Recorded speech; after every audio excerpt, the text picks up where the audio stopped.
शिवा भैया, का हाल चाल बा? हाँ हाँ सब ठीक बा।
ए लड़की।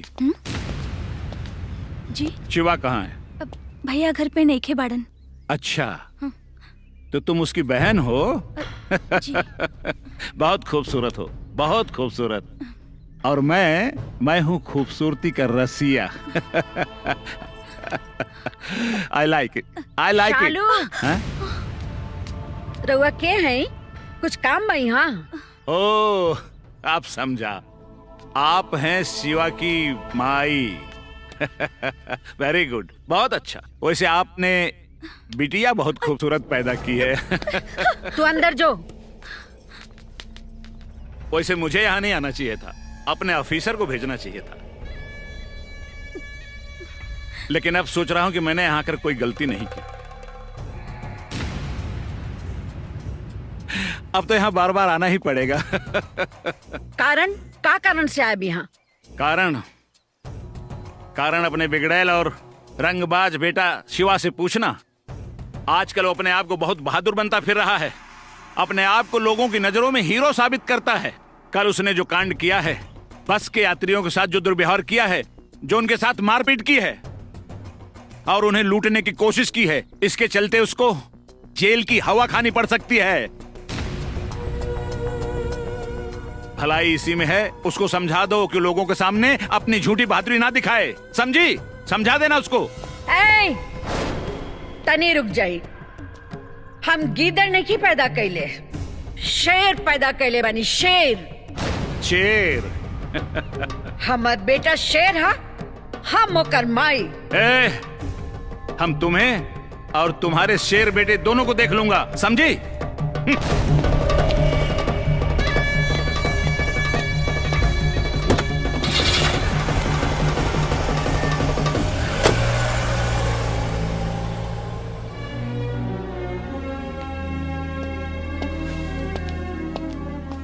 अरे माई, ते इतना खिसियाइल का है बड़े? केहू कुछ कहा ना का? भैया अभी अभी वो पुलिस वाला आयल रहल, अपन नाम कोनो डीएसपी राठौड़ बतावत रहल। का? हाँ, तोहरा बारे में नसीहत देवे आयल रहल कि तू अपन बहादुरी के परचम ना लहराव। अरे माई, पुलिस के देख के चाहे ओकर बात सुन के ते डरा गेली सका? हाँ? अरे अभी हम जिंदा बानी, तोरा अपने लाल पे भरोसा नहीं खे? हाँ? देख ले हम उनके, अब खुश हो जो। चलो खाना खा लो।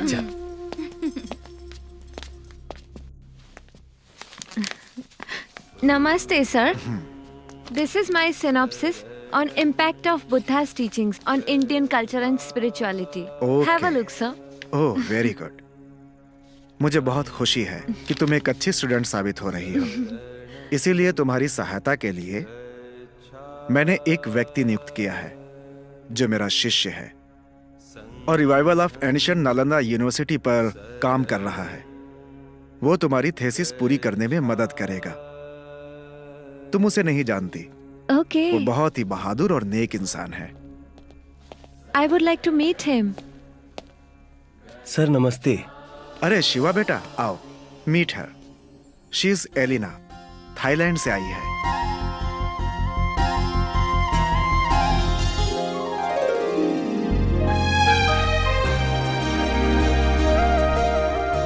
अरे तुम लोग एक दूसरे को ऐसे क्या देख रहे हो?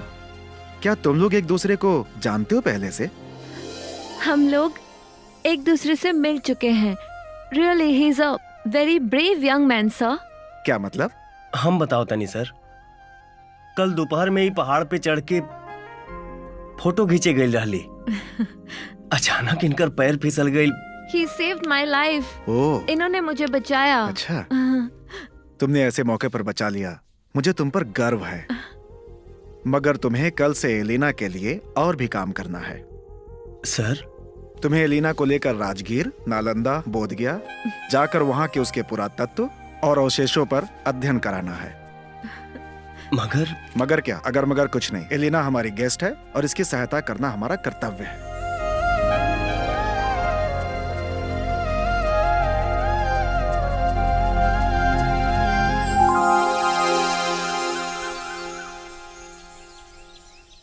आइए मैम, ये देखिए, बुद्धम शरणम गच्छामि। सी मैम, यह भगवान बुद्ध की 80 फुटा मूर्ति है। हाँ। यह मूर्ति जापान के सहयोग से निर्मित हुई है। ओह। यहाँ भगवान बुद्ध मेडिटेशन की मुद्रा में बैठे हैं। Okay. और यहाँ की सबसे बड़ी विशेषता यह है मैम कि इनके साये में जो भी व्यक्ति आता है उसे बेहद शांति मिलती है। ऐसा लगता है जैसे स्वयं भगवान बुद्ध शांति की चांदनी बिखेर रहे हो।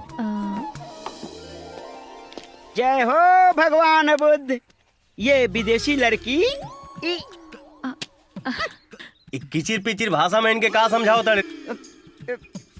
कौनो गलत सलत शिक्षा देहले तो के उल्टा टांग दे। अरे ई मत समझिए कि हमके कुछ नहीं के बुझा। अरे ना भैया, हम कुछ गलत सलत ना बताओनी। हम हिनकरा के भगवान बुद्ध के बारे में कहत रहनी। What is he saying in Bhojpuri language? Bhojpuri में क्या बोल रही है ये?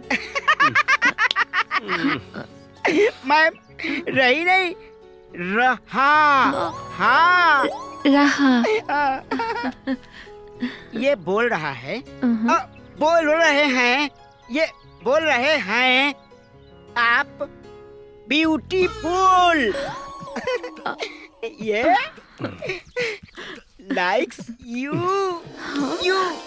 likes you अच्छा so तो रुक बे तनी। अरे Hey! अरे stop it! Why you guys fighting? अरे तब वहाँ दे बुझले।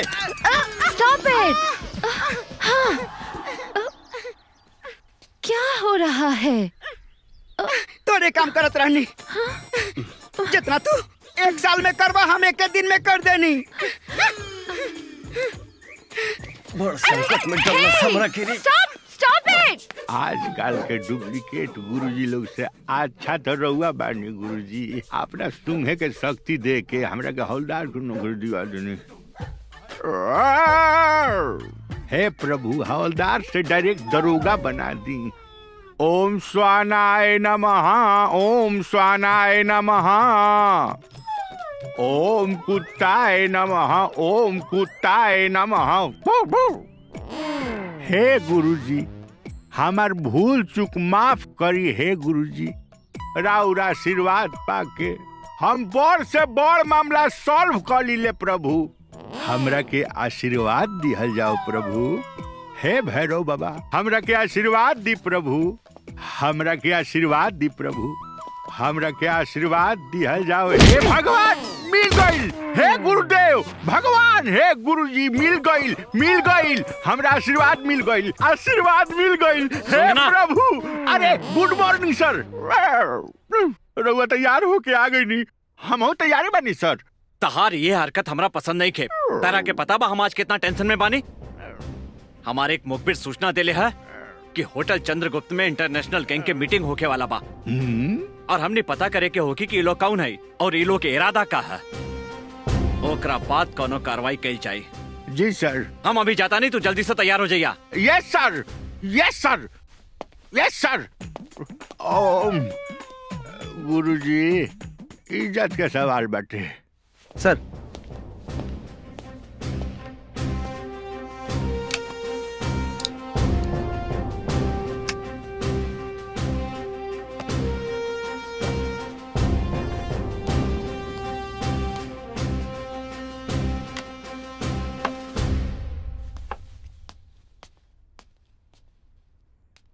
हाय हाय, हम बर्बाद हो गए नी, लुट गए नी। इंस्पेक्टर साहब हमरा पे दया करा, हमरा पे दया करा इंस्पेक्टर साहब। ओहो, फिर तू आ गई लू। तोरा के कितना संजयनी है कि फिजूल के हमारा पास टाइम नहीं खे। चल जा यहाँ से। अरे साहब, ये फजूल के का, ईता असूल के बाद बा। हमार बोकरी जाने कहाँ हिरा गइल बिया। राम जाने वो कुछ खैले होई कि ना। ए साहब, हम ना जाने के कहाँ कहाँ ढूंढनी, वो हमके ना मिलल। यही से तो रउआ लगे रपट लिखावे आ गई नी। हम पहले से बहुत टेंशन में बानी। हम सुगना से कह दे कि तोहार बकरी ढूंढ के पहुंचा देवल जाए। ए साहब, बोकरी हमार बिया ढूंढने के और जाई, रउआ के ही ढूंढने के पड़ी। हाँ, हम तोहार बकरी ढूंढी, ये हमार काम बाकी रह गई बा। बकरी कहीं और ढूंढने की जरूरत नहीं के। हमरा आँख में आँख डाल के देखा, बकरी मिल जाई। अरे पकला कही। अरे दरोगा बाबू साला, अरे हे भगवान, अरे हट मोटे। चाहे वो गोबरे गणेश रह गई। बे जल्दी जल्दी खोदो, बे जल्दी जल्दी खोद। चल चालू, इधर आके खोद, खोद खोद जल्दी। बे जल्दी जल्दी हाथ चला, अबे जल्दी जल्दी हाथ चलाओ। चल चल काम कर, आज सारा काम आज ही खत्म करना है।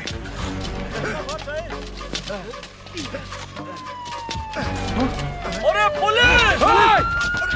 छुप जाओ, छुप जाओ, जल्दी जल्दी छुप जाओ। डैनियल, छुपने की कोई जरूरत नहीं है, बाहर आ जाओ। मैं डीएसपी राठौर हूँ, डायना मैडम के काम से आया हूँ।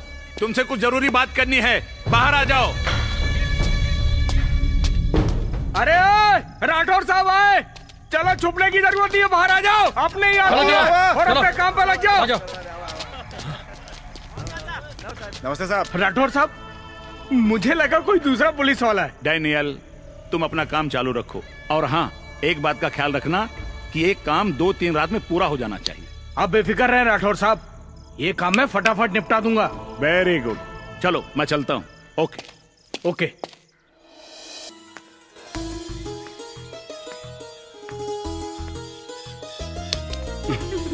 कहाँ खो गइल बाड़े भैया? तहार कुछ हेराइल बा का? हमरा भेरी कौन ऐसा चीज बाकी भुलाई रे? बहुत बकबक करे के सीख गइल बड़े ते, भगले की ना यहाँ से, भाग। ना हमार मतलब बा कि अपन दिल विल तक कहीं छोड़ के ना आइल। अब तहरा के देख के तो ऐसे ने कुछ मालूम पड़ता। अरे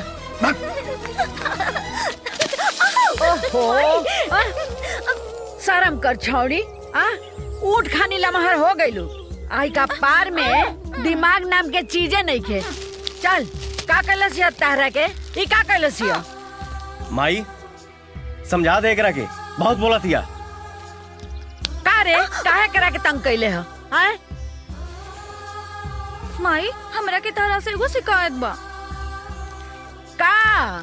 तो भैया के ज्यादा प्यार करेलू, ओकरा के ज्यादा मानेलू और हमरा के कम। ए बेटा, ऐसन बात तो सपनों में मत सोची हा। हमरा खातिर तो तू ही दोनों हमरा आँख के तारा हुआ। तोहनी लोग के देख के ही तो हम जिंदा रहे नहीं। तोहर बाबूजी तो कब के हमके अकेला छोड़ के चल गए। अब तू ही दोनों जाने तो हमार सहारा बाड़ा। बस कर माई, हम सब कुछ बर्दाश्त कर सकीला, बाकी अपना माई की आंख में आंसू ना। तू लोग खुश रहो बस।